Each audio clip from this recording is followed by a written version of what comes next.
Así que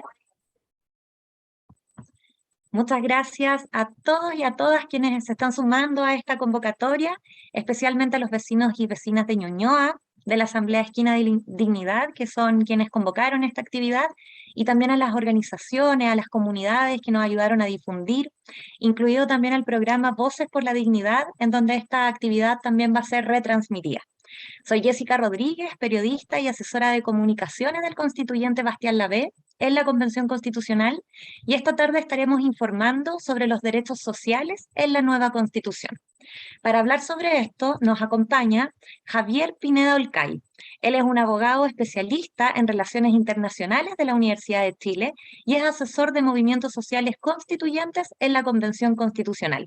Javier, en su rol de especialista en derechos sociales, se ha desempeñado además en lo social, siendo el fundador de la Defensoría Popular de las y los Trabajadores y de la Corporación de Derechos Humanos 4 de agosto, donde se ha dedicado a la defensa de estudiantes expulsados por aula segura y víctimas de las violaciones a los derechos humanos. Además, es colaborador en medios de comunicación, tales como Convergencia Medios y también Diario El Ciudadano. Hola Javier, ¿cómo estás? Muchas gracias por estar presente esta tarde. Hola, muchas gracias por la invitación, la presentación. Un gusto estar con ustedes el día de hoy. Buenísimo. Y muchas gracias también a todos los que están hoy día aquí presentes. Y antes de que comiences con tu exposición, que entiendo nos tienes preparada, quisiera plantear una inquietud que me ha llegado también en el rol como periodista de muchas personas. Y tiene que ver con una pregunta, si es posible tener algún marco referencial en relación con este tema que hoy nos convoca. Y te lo pregunto, Javier, porque cuando uno piensa en derechos sociales, se puede imaginar que es una materia que abarca todo, ¿cierto? Así que por favor, cuéntanos de manera introductoria qué son los derechos sociales y por qué es tan importante hablar de ellos, sobre todo porque a menor protección de los derechos sociales tiende a haber una mayor desigualdad, ¿cierto? Sí. Mira, este es un concepto que tiene un componente político y otro componente jurídico. Entonces, en el desarrollo de la doctrina de los derechos humanos, sobre todo a partir de la Segunda Guerra Mundial, hay una categorización que realizan los instrumentos internacionales de derechos humanos, como el Pacto de Derechos Civiles y Políticos, y luego el Pacto por los Derechos Sociales, Económicos y Culturales, que también ha sido por algunos autores denominado como derechos de primera generación y luego derechos de segunda generación. Y eso en la cultura política, principalmente del liberalismo, se ha clasificado, por ejemplo, en torno a donde los derechos civiles y políticos, el Estado tiene un deber de no actuar y respetar las libertades, denominadas por algunos como libertades negativas, y en el caso de los derechos civiles, o sea, el derecho de los derechos sociales, económicos y culturales, entrega un mandato al Estado para actuar. Entonces, esa categorización, que es un poco añeja en términos de que ha quedado en desuso, ha sido utilizada para efectos de denominar los derechos sociales, pero luego vemos que esto es mucho más complejo, y lo voy a ejemplificar. La libertad de expresión, a priori, entra en el catálogo de lo que conocemos como derechos civiles y políticos, y que más bien es un mandato de que el Estado no censure y respete la libertad de prensa. Pero luego hemos visto que también hay un monopolio del discurso, incluso un monopolio sobre la propiedad de los medios de comunicación. Por tanto, también se ha establecido la necesidad de que el Estado, por ejemplo, tenga un rol de incentivar el pluralismo en los medios de comunicación, estableciendo legislación, políticas públicas que impulsen la creación de medios comunitarios y la presencia de una diversidad de medios para que no sea monopolizada ni la propiedad ni el discurso por parte de estos medios.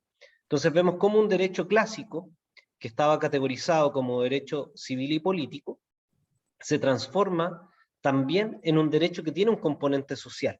Entonces, cuando hablamos del derecho a la comunicación, pareciera referenciar la dimensión del derecho social, mientras que cuando hablamos del derecho a la libertad de expresión, está más relacionado con el derecho civil y político. Lo pongo eso como un ejemplo de cómo va evolucionando el concepto, porque cuando uno habla de derechos sociales es inevitable pensar en educación, salud, seguridad social, vivienda, trabajo, derecho al cuidado, pero también es un paradigma que nos permite complejizar otros derechos que también requieren una acción por parte del Estado y todos los derechos se ejercen en comunidad. Así que, si bien la presentación del día de hoy se va a centrar en derechos sociales, es decir, específicamente cuál es el desarrollo que tiene la nueva Constitución y la comparación con la Constitución del 80 en materia de derecho a la educación, a la salud, a la vivienda, al trabajo, al cuidado, a la seguridad social, también vamos a ver algunos derechos que no entran en esta categoría propiamente tal, pero que tienen un componente social importante, como los derechos culturales, los derechos digitales y también el derecho a la comunicación.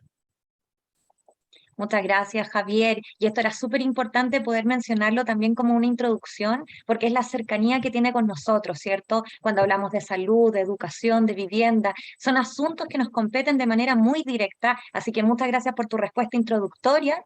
Y a todos, yo creo que nos va a quedar mucho más claro cuál es el marco en el que se va a referenciar esta exposición.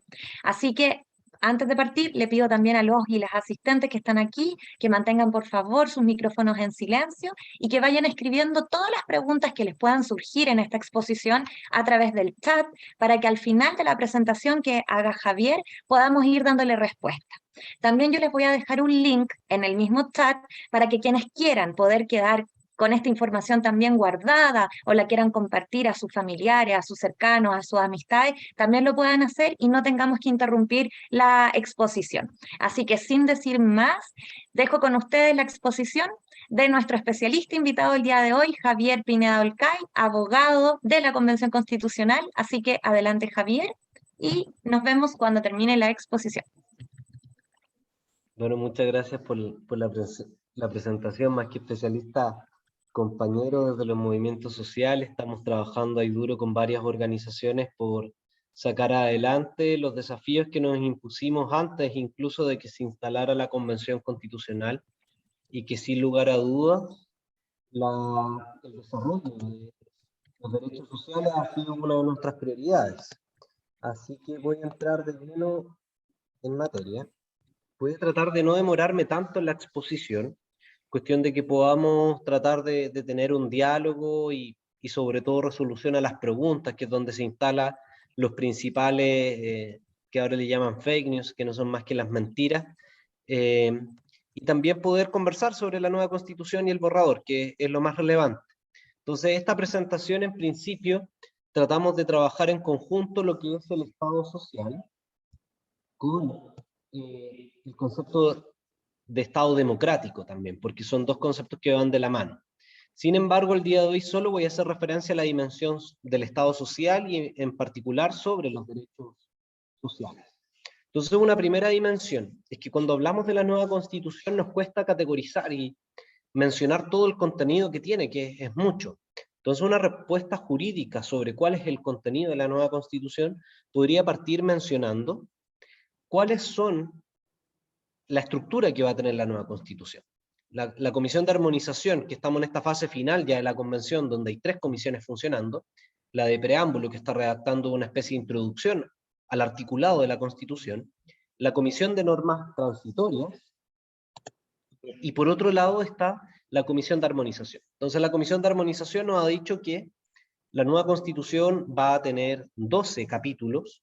El primero de ellos nos habla sobre los principios y disposiciones generales, el segundo nos habla sobre los derechos fundamentales, el tercero sobre naturaleza y medio ambiente, el cuarto nos habla respecto a la participación democrática, democracia participativa, el quinto sobre Estado regional, luego sobre poder legislativo, sistemas de justicia, poder judicial, los órganos autónomos regulados a través de la nueva Constitución, la reforma constitucional y finalmente las disposiciones transitorias. Pero otra forma de hablar de la nueva Constitución es a partir de lo que va a ser el artículo 1 de la nueva Constitución. Y este artículo, que lo pueden ver ahora proyectado, nos da cuenta del componente, las características que va a tener el Estado, el nuevo Estado que está construyendo, implementando la nueva Constitución y que define a Chile como un Estado social y democrático de derecho. Es plurinacional, intercultural, ecológico, luego habla sobre los conceptos de república solidaria, democracia paritaria, valores intrínsecos que potencia la nueva Constitución como la dignidad, libertad, igualdad sustantiva, y un vínculo de relación indisoluble con la naturaleza, y finalmente establece que la protección y garantía de los derechos humanos son el fundamento del Estado. Entonces, ese es el paraguas sobre el cual se construye un concepto que es el de Estado social y que nos va a dar algunas luces respecto a lo que comprenden los derechos sociales. Entonces, en términos bien simples, ¿qué significa que el Estado sea un Estado social? Es primero una oposición a la construcción que realiza la Constitución de 1980 de Pinochet, que es consagrar un Estado subsidiario o neoliberal, en la cual el Estado tiene un rol secundario, donde deja que el mercado tenga un rol principal y funciona bajo esta lógica de que hay una mano invisible que viene a regular incluso algunas dimensiones como la de los derechos sociales. Entonces, cuando encontramos, por ejemplo, el rol del Estado en la economía, nos señala que el Estado no tiene que tener un rol activo en la economía, incluso establece algunos requisitos de quórum calificado para efectos de desarrollar la actividad empresarial. Y por otro lado, vemos que también es un Estado que entrega a la esfera del mercado la garantía de determinados derechos que denominamos derechos sociales. Entonces, ejemplo en materia de derecho a la salud, de educación, que lo vamos a ver más adelante, establece que el Estado tiene que garantizar la libertad de elección del prestador. Pero cuando uno, por ejemplo, lo ve en cuestiones como ISAPRE-FONASA en materia de derecho a la salud, o atenderse en un hospital público, una clínica privada, vemos que esa elección primordialmente va mediada por la capacidad de pago, y no si es que la Constitución te protege la libertad de atenderte en una clínica privada o en un hospital público. Vemos que al final esa es una decisión que termina en última instancia siendo determinada por la capacidad de pago, la plata que tengan las personas. Entonces, esa lógica de Estado neoliberal, subsidiario, vemos que se transforma con este paradigma de Estado social, en la cual se le reconoce al Estado una capacidad, un rol activo en la economía, y que también tiene un rol importante al momento de garantizar los derechos fundamentales. Y eso en términos prácticos, ¿en qué se traduce? Que el Estado tiene que garantizar derechos sociales como la educación, salud, vivienda, seguridad social, que incluya las pensiones, el derecho al trabajo, y para eso va a tener que entregar una determinada prestación a través de una institucionalidad que le permita hacerlo, y por otro lado va a significar una actualización, yo diría, no es refundar los conceptos, sino que actualizarlo a la perspectiva del derecho internacional de los derechos humanos. Entonces hoy día lo que entendíamos por derechos sociales solo estaba abordado un componente de libertad de elección del prestador, ahora pasan a tener un contenido mucho más robusto que nos permite hablar de derechos sociales propiamente tal. Eso respecto al concepto de Estado social. Entonces, en definitiva, muchos de los elementos que se han establecido a propósito de lo que significa un Estado social, han determinado que algunas personas hablen de que este es el verdadero contenido del nuevo pacto social. Entonces, cuando hablamos de la dimensionalidad del Estado social y democrático de derecho, plurinacional, ecológico e intercultural, nos permiten hablar de que el paradigma respecto a qué comprendemos por el Estado va evolucionando y va avanzando en la garantía de derechos fundamentales, que es un mandato de la propia Constitución. Entonces, cuando entramos ya de lleno a revisar el borrador o el contenido más normativo, nos encontramos con que hay dos grandes tipos de normas, no son las únicas, pero son dos tipos de normas que comprenden esta dimensión del Estado social. Las primeras de ellas están relacionadas a los derechos sociales, y la segunda de ellas está relacionada al rol del Estado en la economía, que también las voy a mencionar porque son importantes en esta conjugación en torno a cómo el Estado garantiza esos derechos sociales más allá de lo meramente declarativo. Y aquí voy a partir con algunos ejemplos, que es la forma práctica de ver cómo se materializa. Entonces, por ejemplo, en materia de derecho a la vivienda, este es un derecho que no estaba regulado en la Constitución actual de Pinochet, pasa a tener rango constitucional, que es un elemento importante. Luego nos da algunas características de este derecho, en términos de que el Estado, o sea, toda persona tiene el derecho a una vivienda digna y adecuada, que permita el desarrollo de una vida personal, familiar y comunitaria. Luego de eso vemos un mandato al Estado, o sea, el Estado debe tomar todas las medidas necesarias para garantizar una serie de requisitos que contemplan este derecho a la vivienda. Entonces, por ejemplo, hay un elemento que es el de habitabilidad. Y esto en términos prácticos, ¿en qué se puede traducir? Hoy día las viviendas sociales por lo general son de 45 metros cuadrados. Una familia de 4 o 5 personas puede vivir bien en 45 metros cuadrados. Difícilmente podemos decir que esta cuenta con las condiciones de habitabilidad necesarias. Por tanto, esto podría significar, no es que sea inmediatamente la aplicación, pero podría significar aumentar la cantidad de metros cuadrados que tienen las viviendas sociales hoy en día. Otro elemento importante es la disponibilidad de servicios. Cuando se construyen barrios, debiese ser una exigencia al Estado que cuente con escuelas públicas, que cuente con centros de atención médica a disposición de estos barrios que se están construyendo muchas veces en zonas retiradas de la metrópoli o del núcleo central de las ciudades. Por otro lado, también hay un elemento de pertinencia cultural, y que es la perspectiva intercultural, como también está presente en el derecho a la vivienda. Luego hay una habilitación del Estado, y que también va en esta línea de que el Estado tiene que tener un rol mucho mayor, no entregar todas las manos del mercado, donde se habilita para que el Estado, si así lo desea a través del legislativo o a través de las políticas públicas, participe en el diseño, en la construcción. Por ejemplo, perfectamente el Estado podría volver a su tradición de tener una empresa constructora de viviendas sociales, o que participaran en la rehabilitación de viviendas sociales, incluso en el desarrollo de perspectivas de innovación en materia de vivienda. Luego también el cuarto inciso establece un mandato especial a tener especial consideración con grupos de bajo ingreso económico o a personas que pertenezcan a grupos cuyos derechos han sido vulnerados históricamente. Luego vemos también que en la continuación de este derecho se crea una excepcionalidad de viviendas de acogida en caso de violencias de género como una solución a lo menos temporal para satisfacer estas necesidades. Y luego vemos también un mandato que el Estado administre un sistema integrado de suelos públicos, es decir, terrenos, respecto a los cuales se puedan realizar construcciones de vivienda. Ese es un elemento que establece un mandato mucho más allá de la mera construcción, sino que también de garantizar condiciones de donde se pueda construir.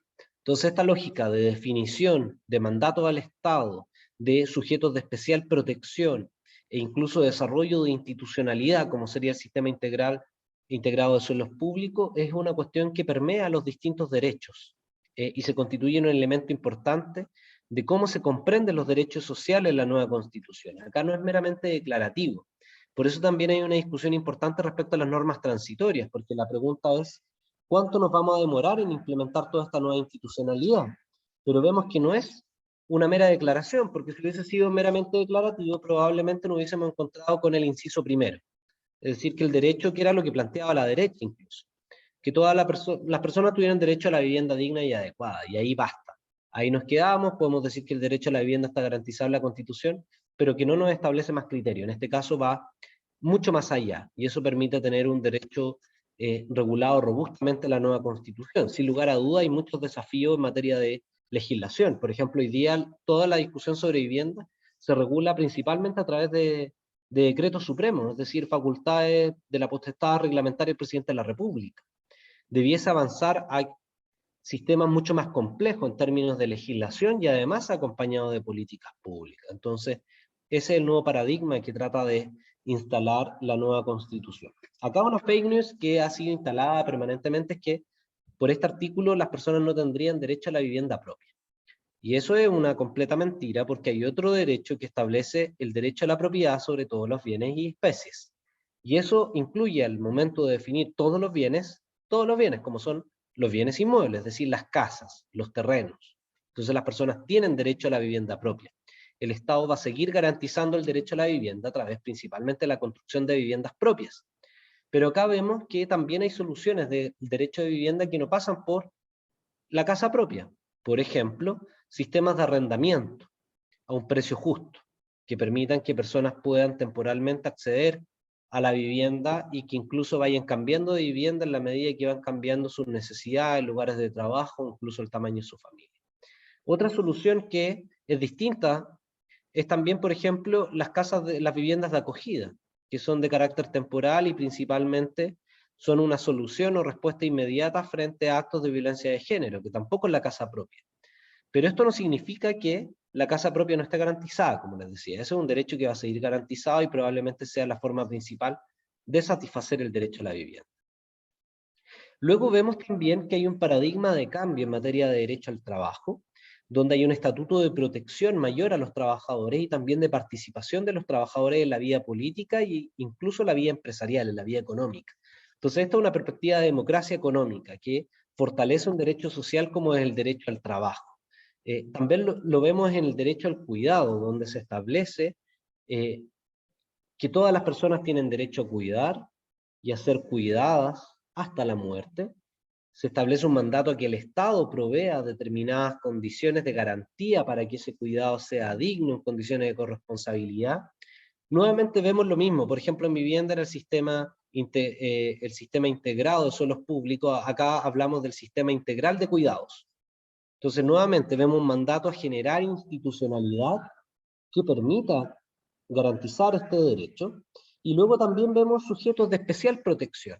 En este caso, el derecho al cuidado son lactantes, niños, niñas y adolescentes, personas mayores, personas en situación de discapacidad, personas en situación de dependencia o en situación de enfermedades graves o terminales, como sujetos de especial protección. Entonces, esta lógica que veíamos de cada derecho social tiene un componente declarativo, luego tiene un componente de desarrollo de infraestructura pública, como estos sistemas públicos de cuidado integral, y luego también vemos sujetos especiales de protección. Eso lo vamos a ver en otros derechos sociales. Luego, complementando lo de participación de los trabajadores, vemos el derecho a la libertad sindical, que yo diría también es fundamental, porque establece la posibilidad de que los trabajadores participen plenamente en la vida política, social y cultural, y se garantiza con especial estatuto de protección el derecho a la organización, el derecho a la negociación colectiva, a diferencia de la Constitución del 80, a todo nivel, no solo en la empresa, también negociación colectiva por rama, por sector productivo, incluso a nivel territorial, y por otro lado también un derecho de huelga pleno, que reivindica efectivamente la huelga como un derecho, y no como un elemento a criminalizar y que los trabajadores deben ejercer prácticamente con vergüenza. Entonces, este estatuto de derecho también nos permite afirmar de que tenemos una concepción del derecho al trabajo como un derecho social, como un elemento importante de la vida política de la clase trabajadora, y con un estatuto especial de protección. Entonces, cuando vemos la Constitución del 80, vemos que estos derechos aparecen mencionados, pero de una forma totalmente distinta. Entonces, por ejemplo, en la negociación colectiva, vemos que solo está radicada en la empresa, no en todo sector, como lo va a hacer la nueva Constitución. Y en materia de huelga, en realidad vemos una norma prohibitiva, no una norma que proteja el derecho a la huelga como lo hace la nueva Constitución. Otro cambio de paradigma importante también se ve en materia de derecho a la seguridad social. Yo diría que esto es una apuesta al día con el estándar internacional, principalmente el convenio 162 de la Organización Internacional del Trabajo, que establece principios como el de la universalidad, solidaridad, integralidad, unidad del sistema, igualdad, suficiencia, participación, sostenibilidad y oportunidad. Estas son orientaciones al nuevo sistema de seguridad social que comprende el sistema de pensiones, de maternidad y coparentalidad, que comprende el seguro del desempleo, que comprende el componente de salud laboral, y también otros elementos relacionados a la seguridad social. Nuevamente vemos este mandato, el Estado, para garantizar este derecho, para que no sea meramente declarativo, tiene que generar un sistema de seguridad público. Y acá menciona las hipótesis en las que actúa el sistema de seguridad social, que no solamente las pensiones, sino que, como les decía, accidentes del trabajo, vejez, discapacidad, supervivencia, maternidad, etc. Y en cualquier otra contingencia de esas características.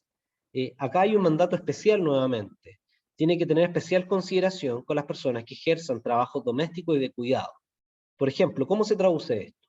Las personas que ejercen labores de cuidado no remunerado o trabajo doméstico no remunerado tienen muchas lagunas en materia formal.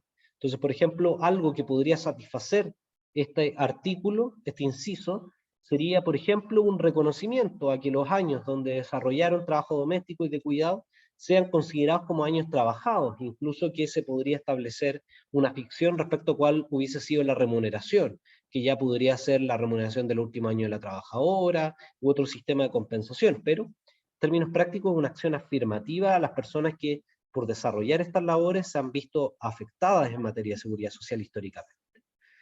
Por otro lado, también hay un rol importante del Estado al momento de tomar definiciones sobre la política de seguridad social, y también comprende una participación mucho más activa de toda la comunidad en la seguridad social. En términos prácticos, esto significa que las cotizaciones que hoy día pagan solo los trabajadores, sobre todo en materia de pensiones, también sean pagadas por los empleadores. Ese es un elemento importante. Y otro elemento importante es que garantiza en la participación del sistema de seguridad social, no solo la participación del Estado, como ocurre actualmente, en realidad no del Estado, porque hoy día quienes dirigen la AFP son directores privados, empresarios, nombrados por quienes son dueños de la AFP. En este caso se democratiza, que incluye a empresarios, pero incluye a organizaciones sindicales también, y por cierto al Estado. Entonces, es un gobierno de tres partes mucho más democrático a lo que existe actualmente, donde solo el mercado tiene derecho a regular lo que es el sistema de seguridad social, principalmente pensado en pensiones. Acá sí hay una deuda pendiente que es importante mencionar. Los principios de seguridad social, si fueran aplicados a rajatabla, implicaría la eliminación de la AFP.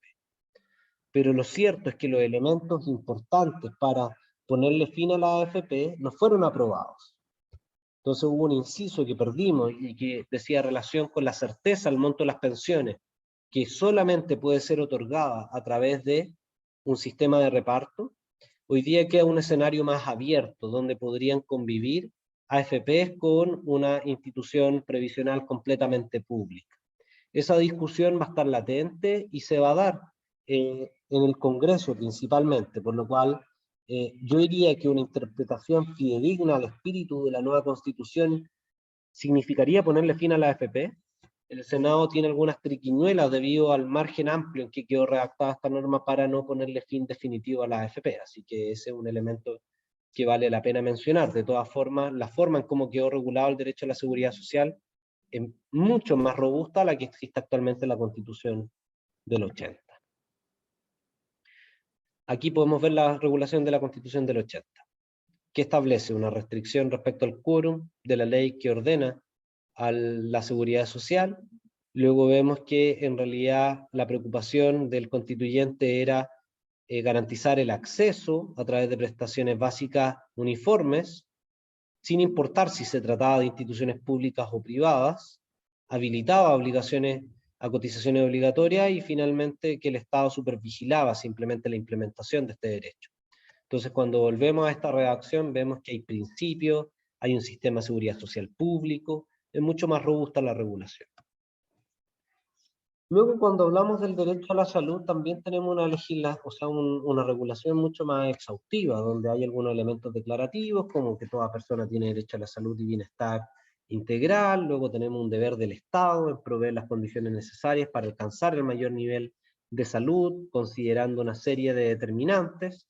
Luego, nuevamente, vemos que el Estado tiene que adecuar el sistema, y vemos que en este caso se llama el Sistema Nacional de Salud, con algunas características o principios: universal, público, integrado, regido por determinados principios como equidad, solidaridad, interculturalidad, pertenencia territorial, desconcentración, eficacia y otros principios más.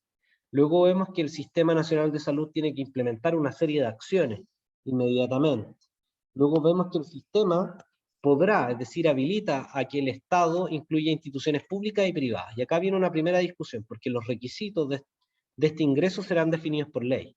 Entonces, por ejemplo, el legislador podría prohibir el ingreso de aquellas instituciones que tienen fines de lucro. Podría ser, no es necesario, no lo obliga. Podría ser que el Estado, para acceder a una institución privada a este sistema, se le exija, por ejemplo, que tiene que cobrar un nivel máximo en determinadas prestaciones, para que no puedan especular y cobrar lo que se les dé la gana. Pero eso es habilitante, es decir, la Constitución permite esa regulación, pero no la establece directamente. Por eso luego en una norma transitoria, que no ha sido aprobada todavía, así que hay que esperar hasta el 14 de junio, se plantea un plazo para que esta legislación comience a regir e implemente el Sistema Nacional de Salud, y ese plazo está en torno a los 4 años, para que sea un desarrollo que tenga en consideración todos los elementos, en virtud de la importancia de una decisión que constituya un Sistema Nacional de Salud. Luego vemos algunos elementos respecto al rol del Estado y también de las formas de financiamiento de este Sistema Nacional de Salud. Y también vemos un elemento relacionado que no está acá, pero que es en torno a la ISAPRE. La nueva Constitución habilita ponerle fin a las ISAPRES, porque establece un mandato que sea una institución pública, como FONASA o distinta FONASA, pero pública, la que administra las cotizaciones obligatorias, porque acá hay que distinguir. Ustedes siempre van a tener el derecho a atenderse en una clínica privada, nadie les va a privar de ese derecho.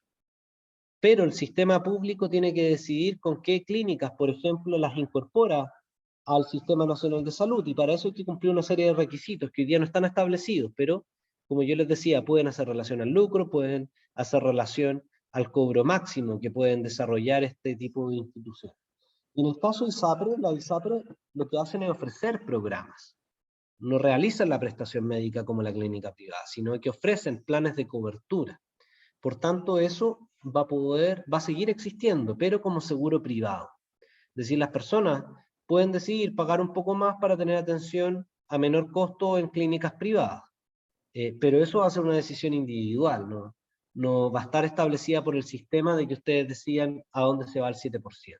Esa es como la discusión. No obstante, las personas que están en ISAPRE, mientras no se reforme el Sistema Nacional de Salud, van a seguir estando en su ISAPRE si así lo quieren, o cambiarse inmediatamente a FONASA. Esto no es algo que vaya a desaparecer inmediatamente, y la forma y progresividad de cómo se instala va a depender de la discusión que se dé en el Congreso.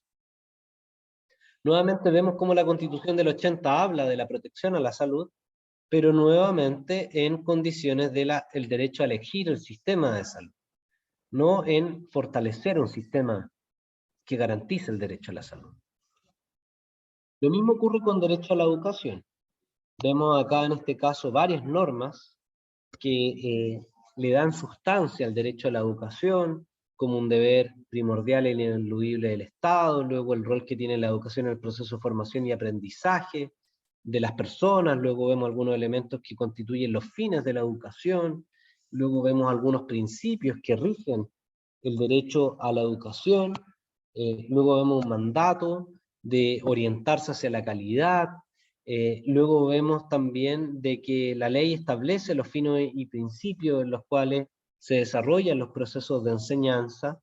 En el artículo 21 podemos apreciar cómo se garantiza el acceso universal en todos los niveles, y esta es una norma que va relacionada a la gratuidad de la educación, incluyendo la educación superior.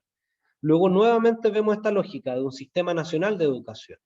Pero en el caso de educación vemos Sistema Nacional de Educación que comprende instituciones públicas y privadas, es decir, una serie de mínimos que cualquier institución en el país tiene que cumplir. Por ejemplo, no discriminar, es un elemento clave. Pero también vemos el desarrollo de un sistema de educación pública, en la cual está compuesto por instituciones del Estado. Entonces, ese es un elemento importante también que podemos ver en la regulación del derecho a la educación, que queda bastante robusta respecto a lo que existía actualmente en la Constitución. Y un componente ligado al derecho a la educación es la libertad de enseñanza. Acá les dejo el artículo porque es evidente de que existe la libertad de enseñanza en la nueva educación, o sea, en la nueva Constitución, y que comprende la capacidad de los padres de elegir el colegio de sus hijas e hijos, y también la libertad de cátedra por parte de quienes ejercen la labor como educadores y educadoras. Hay un elemento que no está expreso, pero que también comprende la libertad de enseñanza, que es el derecho a fundar colegios conforme a los requisitos que establezca la ley. Y ahí lo hemos podido ver en la tele, como la derecha a propósito de esto se cuelga, que hay letra chica, que no se va a permitir la libertad de enseñanza. Incluso hemos visto fake news que dicen que los colegios particulares subvencionados van a desaparecer con la nueva Constitución. Nada de eso es cierto. Los colegios particulares subvencionados van a seguir existiendo. El Congreso puede establecer regulaciones distintas para los colegios particulares subvencionados, pero lo cierto es que va a haber libertad de enseñanza con rango constitucional, incluso de una forma mucho más robusta a la que existe actualmente en la nueva la Constitución del 80. Y acá vemos nuevamente cómo se regula el derecho a la educación.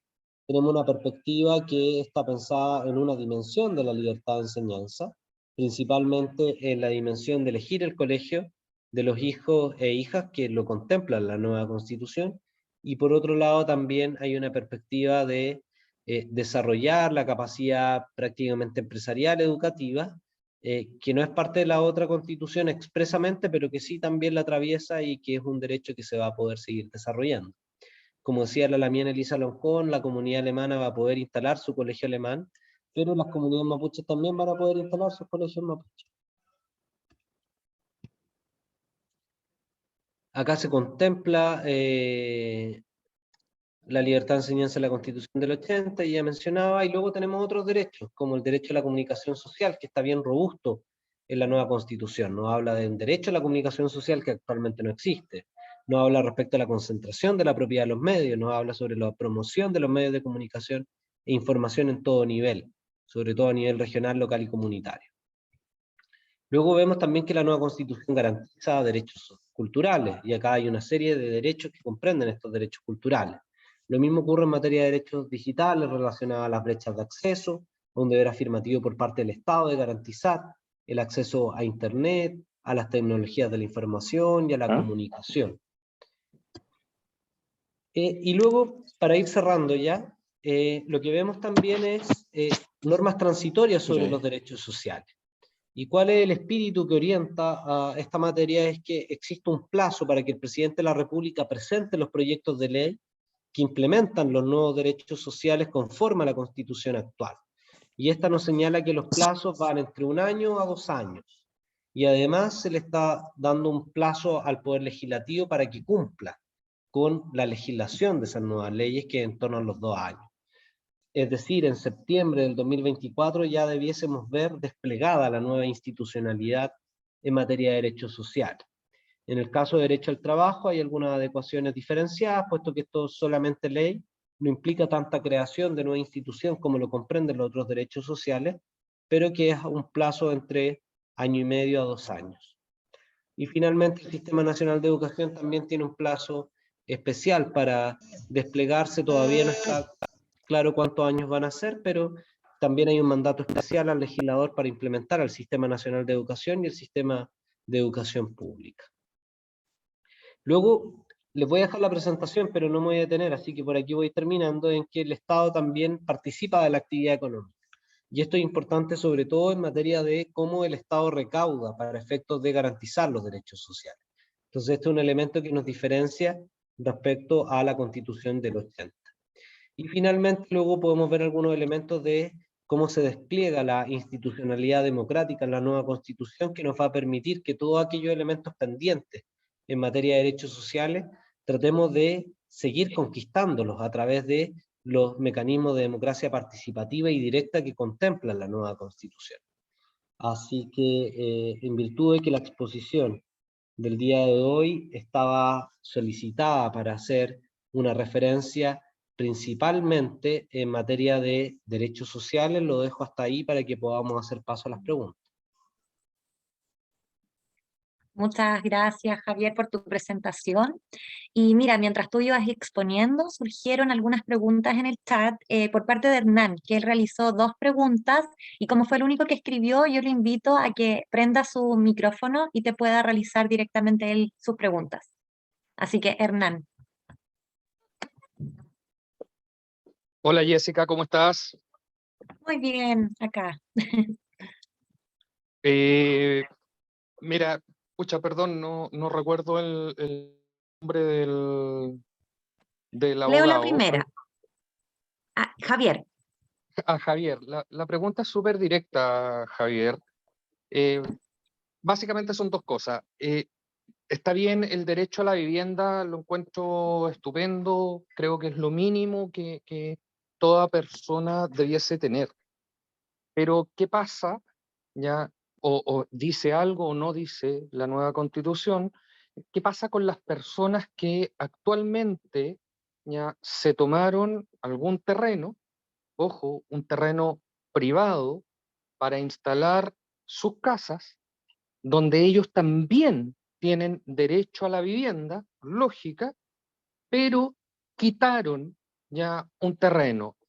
En base a eso, ya, ¿qué pasaría con el Estado, o qué dice la Constitución más bien, con el derecho a la vivienda y el derecho de la persona a que le quitaron el terreno en cuestión?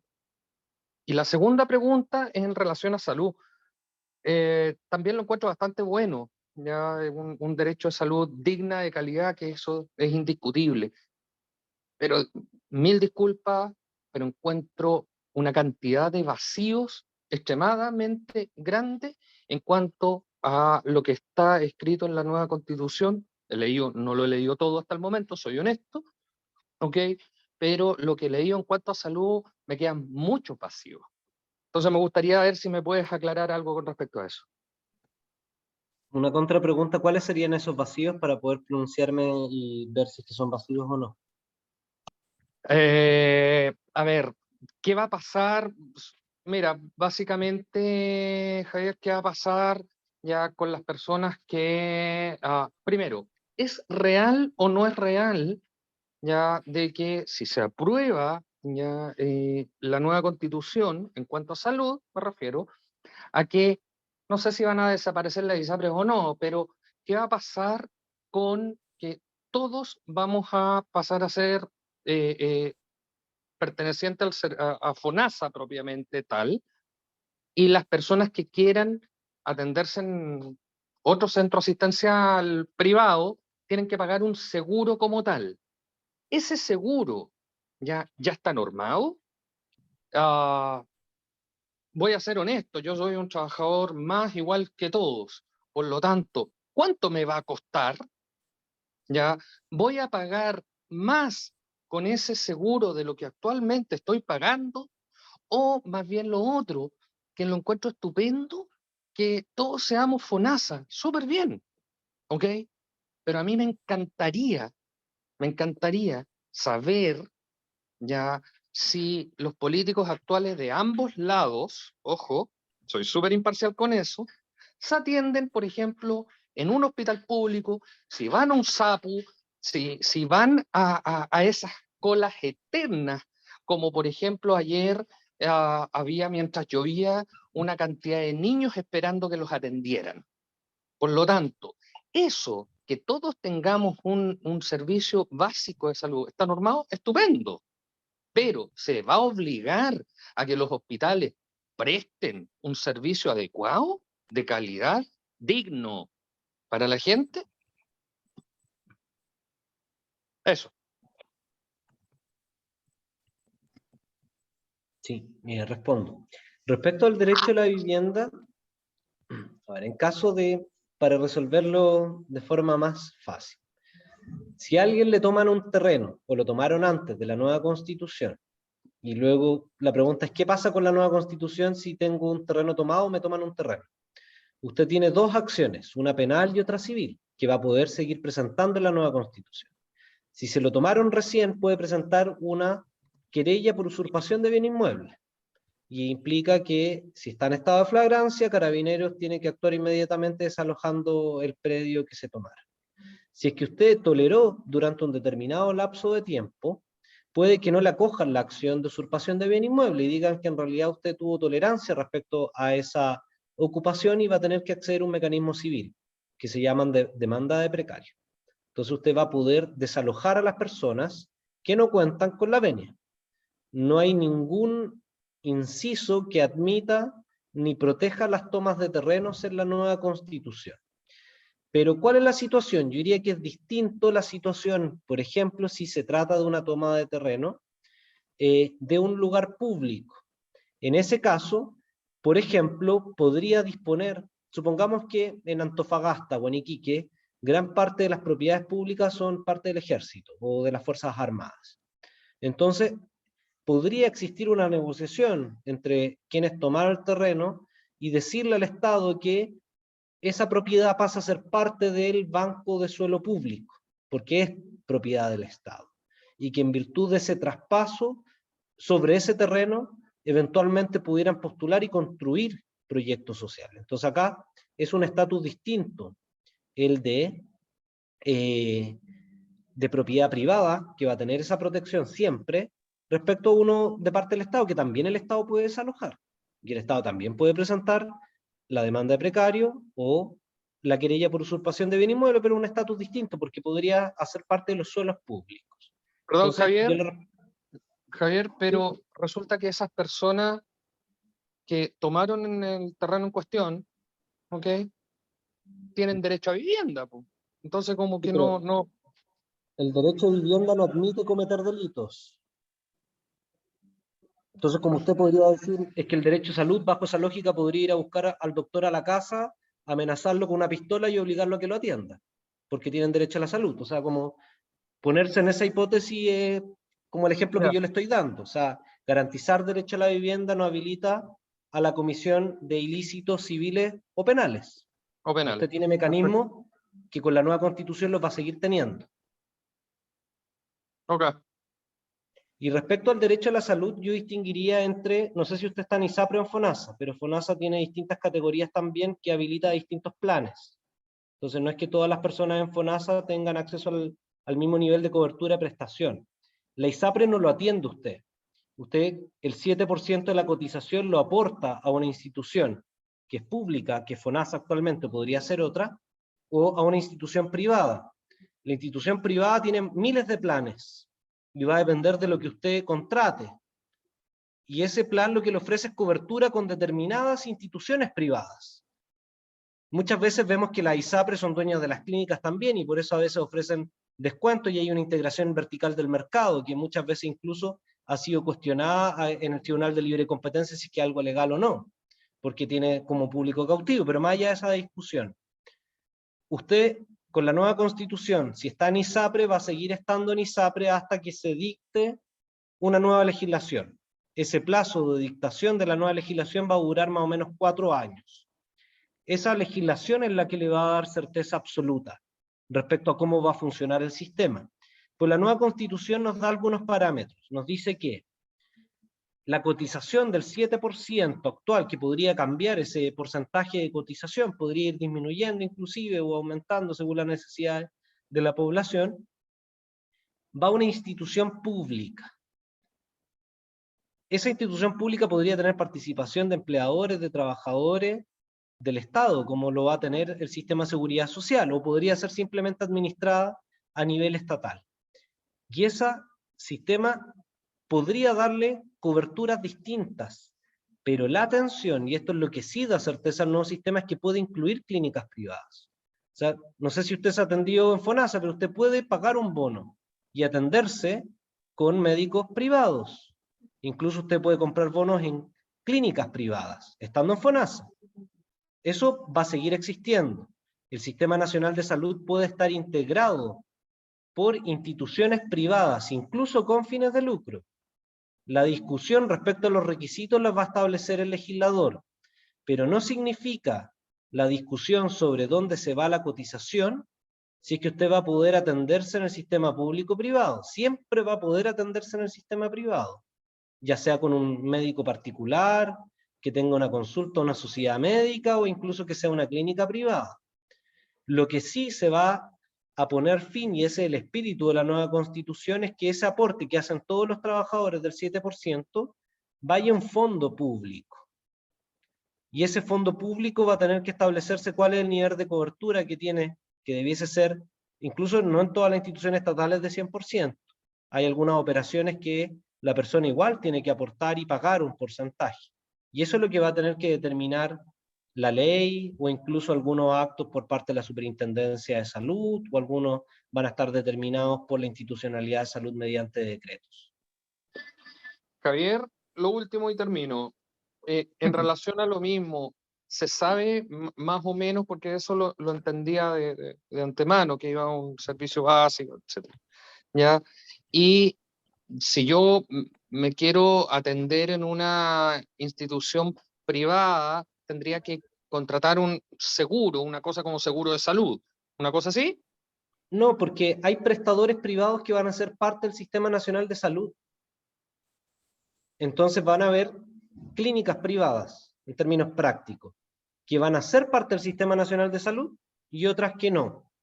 Perfecto, pero Entonces ahí ya probablemente la depende. clínica Las Condes, usted Eso tenga, que si se quiere atender ahí, va a tener que pagar un seguro privado, porque la clínica Las Condes, por los requisitos que le van a imponer, no va a querer ser parte del Sistema Nacional de Salud. claro. Pero quizá otra clínica van a estar en el Sistema Nacional de Salud y usted va a poder atenderse igual, comprar bonos tal como lo hace actualmente. Perfecto, te lo agradezco. Muchas gracias, Javier. No de nada. Muchas gracias. Javier y Hernán, también muchas gracias por compartir tu pregunta, que en el fondo a muchas personas les puede generar ruido, ¿cierto? Y eso es súper bueno, poder transparentar cuál es la respuesta objetiva. A mí me gustaría también compartir un comentario que puso en el chat Ana María, lo voy a leer porque es como una reflexión, que ella dice que en relación a salud, por eso tenemos que cambiar la Constitución para que el sistema de salud público pueda tener los recursos necesarios para poder fortalecerla. La comparación que hace es con la Constitución del 80. Así que gracias María, Ana María, por compartir. Y acá creo que hay otra pregunta de Marcelo Toro. Él habla de los derechos de los cuidados y también como es la última preguntita que está acá en el chat, invito a Marcelo a poder abrir su micrófono y poder hacer la pregunta al aire.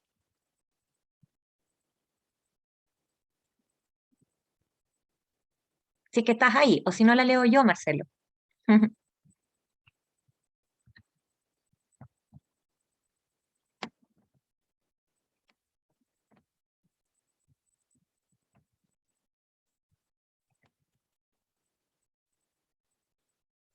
Ay. Ya, ahora sí, que se me había perdido, la voy a leer. Dice, en cuanto a los derechos de los cuidados, para los cuidadores de personas en situación, ahí no sé si me pueden ayudar, que está mi chat súper pequeñito. Yo la puedo responder, la estoy viendo, así que puedo entrar Léela, directamente Javier, en que la no respuesta. logro bajar, porfa. Marcelo nos pregunta qué pasa con lo que yo mencioné del derecho del reconocimiento de las cuidadoras y cuidadores a propósito del sistema de seguridad social. No es que les van a pagar imposiciones necesariamente, sino lo que se produce es una ficción jurídica al momento de determinar el monto de la pensión.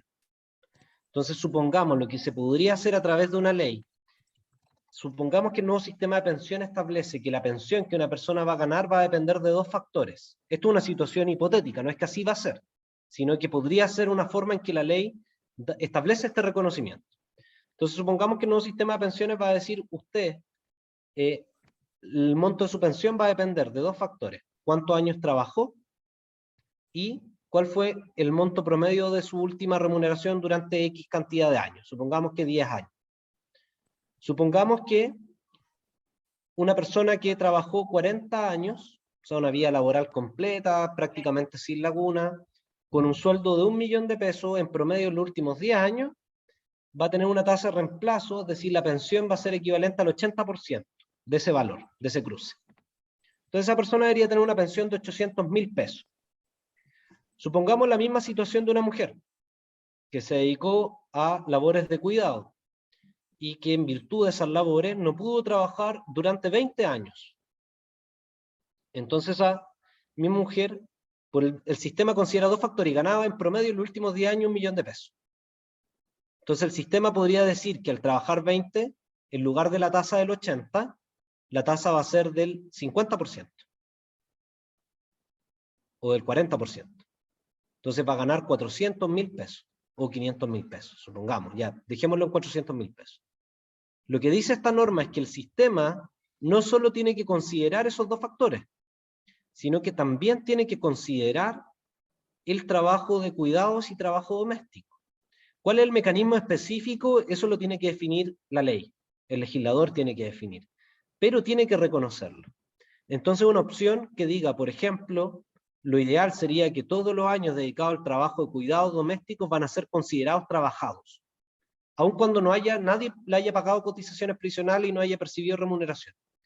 Pero el sistema de pensiones, cuando calcula la pensión, va a decir, ya, trabajó 20 años con cotización, obviamente va a haber que establecer un registro de cuidadoras y cuidadores, porque si no todos llegarían al final a decir, yo cuidé, quizá algún mecanismo retroactivo, pero cuando ya se establezca el sistema, un registro que acredite determinadas condiciones y pueda decir, ya esos 20 años, ¿sabes qué? Los vamos a considerar trabajados.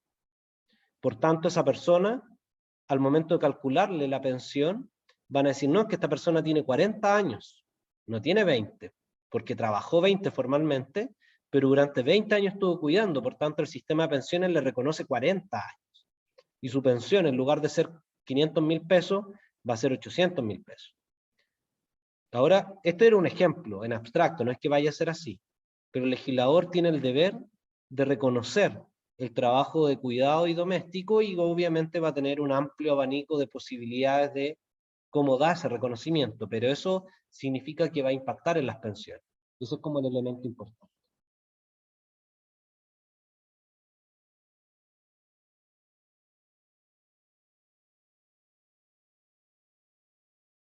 Está silenciada y así. Ahí sí. Javier, muchas gracias por tus respuestas tan claras, ¿cierto? Yo ya no veo más preguntas en el chat. Vamos a dar la última posibilidad ya cerrando esta hora. Javier está desde el ex Congreso, tiene que seguir ahí full trabajando o en el Palacio Pereira, no sé dónde está hoy día, Javier. Palacio Pereira, está muy bien. En Pereira, ya. Súper, así que está full hoy día con pega. No sé si alguien más quiera levantar su manito y hacer una última pregunta y ya estaríamos terminando esta sesión por hoy. Ya, no vemos preguntas, así que a Quisiera todos, consultar. acá sí, vamos. Hola, quisiera consultar una pequeña cosita nomás. Dale, Silvia. Revisé, me leí todos los artículos, los 149 buscando esta pregunta, y mañana tenemos una reunión con gente de un deportivo. Entonces me preguntaban en qué parte de la Constitución está contemplado el derecho al deporte. Yo solamente lo encontré como considerando un espacio seguro, pero no me aparecía en ninguna otra parte, como derecho al deporte. No sé si es mucho pedir, porque la Constitución está hermosa, muchas gracias, chiquillos, pero realmente se pasaron, pero como para poder dar esa respuesta mañana en la tarde. Eso. Hay una norma específica de derecho al deporte, muy bien desarrollada, tiene 3 incisos y voy a buscarla aquí en el computador para copiarla en el chat. Así que por mientras, si quieres, pasamos a Marcos, mientras te busco la norma y la dejo copiada en el chat. Y así, Silvia, te vas directamente a la reunión con toda la información de primera fuente, ¿cierto? Muchas gracias. Vale, Marco. Sí, hola, buenas tardes. Es muy pequeño. Me llamó la atención ahí en el derecho a la vivienda y en el programa de construcción de vivienda. Tú sugeriste, supongo yo, la idea de que el Estado podría tener una empresa constructora. ¿Es así? ¿Cómo se explica eso? Así es, el Estado va a poder tener una empresa constructora, para eso requiere un proyecto de ley que genere la empresa constructora y el sistema de directorio que tiene, tal como ocurre con otras empresas que tiene el Estado. ¿Y cómo afecta la competencia eso? O sea, en este caso el Estado tiene que desarrollar la actividad empresarial, y la actividad empresarial del Estado se rige por principios distintos al de la libre competencia en esta nueva Constitución. ¿Eso qué significa? Que el Estado, para garantizar un derecho social, puede cobrar menos de lo que cobra el resto de empresas, y que hoy día ocurre, ¿ah? Esto no es algo novedoso. Yo te iba a preguntar si internacionalmente eso también es así. Sí, claro, porque Banco Estado, por ejemplo, lo voy a poner con la Constitución del 80. Banco Estado tiene que instalar cajeros en pueblitos donde no es rentable estar. Y lo hace porque tiene que permitir el acceso al mercado financiero de las personas. Entonces ahí hay una competencia que se escapa de la libre competencia, porque si solo funcionara bajo criterios de rentabilidad, en realidad las cajas vecinas prácticamente no existirían, porque es un gastadero de plata de Banco Estado, las mismas cuentas RUT. Le generan gasto al Estado tener esas cuentas, o abrirle cuentas a fundaciones, personas jurídicas. Ahora, esas empresas van a tener que cumplir con determinados requisitos laborales, en materia de compra de materias primas también van a tener que desarrollarlo, así que no es que, por ejemplo, no sé, el cobre que necesita esa empresa constructora lo adquiera gratis Codelco, porque Codelco tampoco puede entregar cobre gratis. Entonces hay determinadas restricciones que van a operar igual. Pero el fin de estas empresas no es solamente ganar plata, sino satisfacer determinados derechos. Y eso ocurre actualmente. Por ejemplo, Codelco hasta hace poco tenía la gran gravosidad de que tenía que entregar el 10% a las Fuerzas Armadas, porque así lo disponía la ley. Entonces es algo que ocurre con las empresas del Estado. Y ahora con la nueva Constitución no solamente van a existir empresas estatales, sino que también pueden existir para que puedan existir tiene que habilitarlo el Congreso también, empresas de carácter regional, incluso empresas de carácter municipal. Y respecto a todas aquellas, tiene intervención controladora la Contraloría. Así que no es que se manden solas, sino que tal como uno puede denunciar a las instituciones públicas y vía Contraloría por determinada irregularidad, en este caso también aplicaría en principio Contraloría. Puede que si la magnitud de empresas públicas crece, se cree un organismo ad hoc o una dependencia específica de la Contraloría para fiscalizar el rol que tengan estas empresas. Pero sí hay una serie de disposiciones, más de una, que establecen un control respecto a toda la institucionalidad pública, incluyendo las empresas. Jessica, perdón, para poder obtener una grabación de esto, ¿cómo se hace? ¿Tú vas a mandar un link?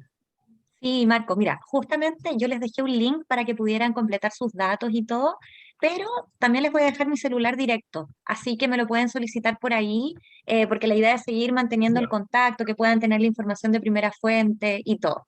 Así que muchas gracias, Javier, también por esta respuesta, muy claro como siempre.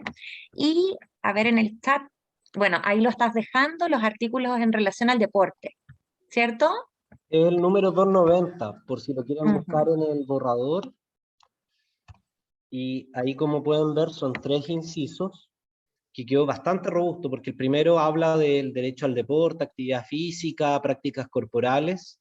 Luego habla de garantizar el deporte en las distintas dimensiones y disciplinas, ya sea de carácter recreacional, educativo, competitivo, de alto rendimiento.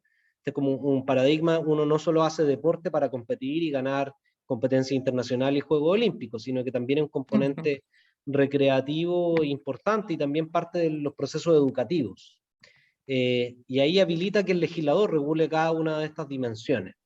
Luego el segundo inciso habla del rol del Estado, en reconocer la función social del deporte con un mandato específico al desarrollo colectivo, a la asociatividad. Ahí entran todos los clubes deportivos como de fomento a ese tipo de institucionalidad deportiva, a la integración e inserción social y relacionado también al derecho a la salud. Y acá también menciona la participación de las personas y las comunidades en las prácticas del deporte.